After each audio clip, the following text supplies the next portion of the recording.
네, 여러분 안녕하세요. 자, 이 리플이 최근에 관세와 금리의 불확실성으로 인해서 심리적 지지선인 4,000원 구간이죠. 이 4,000원 구간이 일시적으로 돌파를 당하고 난 후에 강하게 다시 한번 반등이 나와주고 있는 상황인데, 최근에 이제 백악관이 발표한 디지털 자산 정책 보고서에서 이 리플이 빠지게 되면서 투자자들 사이에서는 굉장히 당혹스러움을 감추지 못하고 있는데, 이번 영상에서는 이 백악관의 스탠스에 대해서 어떤 관점을 가지고 있는지 정리해서 말씀을 드려보는 시간을 가지면서, 이제 시장에서의 찐 상승의 모멘텀은 8월 15일이죠.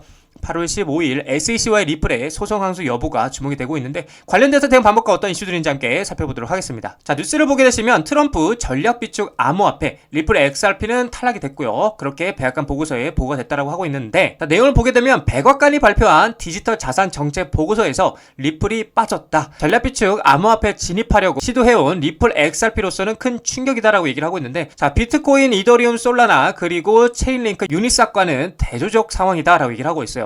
뉴욕 증시 리플 현물 ETF도 하염없이 늦어지고 있다라고 얘기를 하고 있죠. 자, 그래서 이 보고서는 총 166페이지에 걸쳐서 미국 정부가 가상자산을 어떻게 바라보고 있으며 또 어떤 방향으로 규제 및 육성할지를 제시하고 있는데, 블록체인 기반의 금융혁신, 토큰화된 증권, 스테이블코인 규제, 그리고 중앙은행 디지털 화폐, 그러니까 CBDC까지 폭넓게 다루고 있다라는 거예요. 그래서 이 중대한 논의에 XRP가 완전히 배제된 사실은 충격이다라고 얘기를 하면서, 리플은 블록체인 기반 송금 네트워크를 기반으로 하고 있고요. 스테이블 코인 시대의 유망주다라고 얘기를 하고 있어요. 그래서 글로벌 결제 시스템 개선을 목표로 하는 프로젝트라고 얘기를 하고 있고요. XRP는 리플 생태계 내에서 사용되는 기본 토큰으로 현재도 글로벌 시장에서 상당한 유동성과 거래량을 보유하고 있다라고 얘기를 하고 있는 거죠. 자, 사실 여러분들 이 뉴스가 말하고 있는 스탠스, 그쵸? 이 스탠스만 보면은 마치 이 백악관이 리플을 전략적 비축 자산에서 빼면서 대형 코인으로서의 입지를 인정해주지 않고 있다고 생각이 될 수도 있는데, 자세하게 내용을 들여다보면 여러분들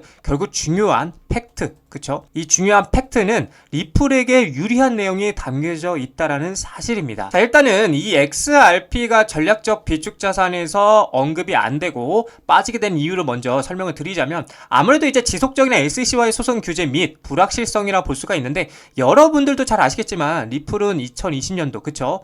2020년도부터 SEC와 XRP가 증권인지 여부를 놓고 법정 다툼을 무려 언제? 5년째. 그쵸? 이 5년째 진행 중에 있고요. 2023년 일부 승소는 했지만 여전히 규제의 불확실성이 남아있다. 자, 그래서 XRP가 백악관 보고서에서 의도적으로 배제가 됐다라고 보여지는 관점이고, 자, 그렇다 보니까 이 보고서는 리플을 배제했죠. 배제하고 비트코인을 129회, 그쵸? 129회 언급을 했고, 뭐 이더리움, 솔라나, 체인링크를 중심적으로 검토가 되었는데, 사실 이 백악관 입장에서는 특정 프로젝트나, 그러니까 여기서 말하는 특정 프로젝트는 예를 들어서 이 리플 같은, 그쵸? 이 리플 같은 기업을 우대하거나 정책적으로 지지하는 인상을 피하려는 것처럼 보여지고 있고요. 특정 암호화폐를 강조하기보다는 제도 프레임워크 및 시장 구조 중심의 정책 재원을 집중했다라는 건데, 자, 지금부터가 굉장히 중요합니다. 그렇다면 과연 백악관의 보고서가 이 리플에게 있어서, 이 XRP에게 있어서 마냥 부정적일까요? 오히려 저는 여러분들 긍정적이다라고 보고 있습니다. 물론 언급은 되지는 않았지만 이 보고서 안에는 결국 중요하게 강조하는 부분이 리플의 손을 들어주고 있다라는 건데, 이게 무슨 말이냐면, 자, 뉴스를 보게 되면 백악관 암호화폐 보고서에 XRP에 대한 언급은 한 번도 없었지만 이러한 강조는 XRP 커뮤니티를 들뜨게 했습니다라고 얘기를 하고 있어요. 이게 무슨 말이냐? 자, 일단 먼저 팩트를 말씀드리면, XRP는 사라졌지만 리플의 사명은 백악관 정책 목표를 반영하고 있다라고 얘기를 하고 있어요. 그리고 국경과 지불이 암호화 프레임워크의 주요 초점으로 부상하고 있다고 얘기를 하고 있고, XRP 커뮤니티는 리플 기술과 정부의 간접적인 협력으로 활력을 얻고 있다고 얘기를 하고 있는 거예요. 자, 그래서 이 부분에 대해서 좀 자세하게 말씀을 드려보자면, 백악관 보고서 국경 간 결제 혁신이 우선시라고 얘기를 하고 있는데, XRP는 제외가 되었지만 보고서는 국경 간 결제 시스템 강화를 강력히 뭐하고 있다? 강조하고 있다라는 거예요. 그래서 이 문서는 재무부와 패드와 같은 미국 기관들이 전세계 금융거래 혁신의 선구자 역할을 수행하도록 지시를 했다라는 거죠. 이 법안은 디지털 결제와 금융시장 기술을 강화하기 위해 기업 커뮤니티와의 파트너십을 장려했으며, 이를 통해 미국 달러의 경쟁력을 향상시킬 것입니다 라고 얘기를 하고 있는 거죠. 자, 그래서 이러한 집중은 리플의 사명과 거의 뭐하다? 일치하다라고 얘기를 하고 있어요. 이거 굉장히 중요한 포인트죠.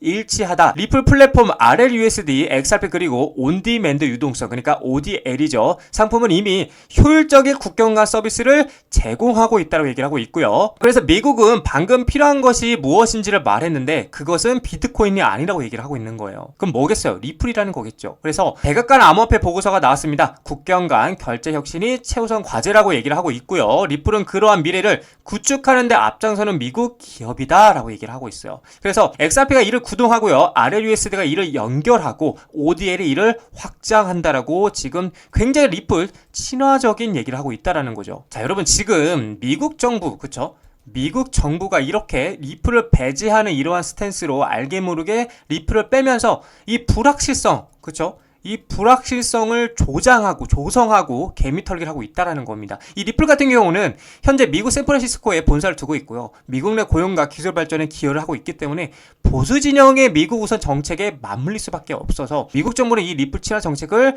펼칠 수밖에 없다라는 겁니다. 제가 계속 말씀드리잖아요. 그리고 실제로도 이미 XRP는 전 세계적으로 어마어마한 인프라, 그쵸? 이 인프라를 자랑하고 있고 리플렛이라든지 ODL 등 글로벌 송금에 실제 사용이 되고 있다라는 거죠. 또 이렇게 이유는 낮은 에너지 소비라고 볼 수가 있다라고 했는데 지금 ESG 관점에서 친환경적이다 해가지고 정부기관들이 채택할 가능성도 굉장히 커지고 있다라는 거예요. 자, 그리고 가장 중요한 포인트는 뭐냐? 바이든과의 대비 전략. 사실 이 부분이 메인이라고 볼 수가 있는데 바이든 정부는 SEC를 통한 암호화폐 규제를 강화했었고요. XRP는 직접적으로 소송 대상이었는데 트럼프는 암호화폐 규제를 바이든처럼 하지 않겠다라고 하면서 차별화 전략을 취했다라는 거예요. 그러니까 암호화폐 산업에 대한 친화적 입장 변화 그리고 바이든과의 차별화된 전략 등으로 정치적으로도 활용성이 굉장히 높다라는 겁니다. 자, 그렇다 보니까 트럼프 정부는 SEC와 리플의 재판을 어떻게 긍정적이게, 그쵸? 긍정적이게 마무리를 짓고 이 리플 친화 정책으로 가는 것이 선택이 아닌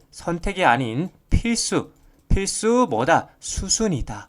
필연적인 수순이다라는 관점이기 때문에 우리는 걱정하실 필요가 전혀 없고요. 그저 이 리플의 가치를 믿으시면서 투자하시면 된다라고 말씀을 드리고 싶습니다. 자, 리플 차트를 보게 되시면 일단은 굉장히 중요한 자리였던 4,000원짜리 일시적으로 돌파한 후에 지금 다 말아 올리면서 반등이 나오고 있는데 자, 지금 제가 여러분들에게 말씀드리고 싶은 관점은 당분간은 4,000원에서 4,500원짜리까지가 뭐다? 박스권 무빙일 것이다 라고 말씀을 드렸던 것처럼 지금 여기서 바로 이렇게 말아 올린다 이런 그림은 저는 나오기는 어렵다 보고 있고 다시 한번 이 4,000원짜리 이 자리를 확인하러 저는 내려올 가능성이 크다라고 보고 있고요. 그렇게 하면서 뭐를 이렇게 역 헤드 N을 만들면서 반등을 해줄 것이다 라고 보여지는 관점이라는 거죠. 그래서 4,000원 아래에서는 뭐 하면 된다? 무조건적으로 매수해라. 굉장히 매력적인 자리이기 때문에 분할 매수를 4,000원 아래에서 모아가게 된다라면 수익을 낼 수 있는 굉장히 유리한 조건이 될 것이다 라고 말씀을 드리고 싶어요. 그래서 지금 이제 상승 관점으로 보려면은 4,000원짜리를 지지하고 4,500원짜리를 돌파하는 그림이 나와주면서 안착까지 해줘야 이번에는 이제 정말 크게 정고점을 돌파하는 무빙이 나와줄 것이고 반대로 4,500원짜리를 돌파하지 못하고 다시 한번 꼬꾸라지게 된다라면 다시 한번 바닥 리테스트를 하러 4,000원짜리까지 떨어질 수 있다는 점도 여러분들이 참고를 해주시면 좋을 것 같아요. 하지만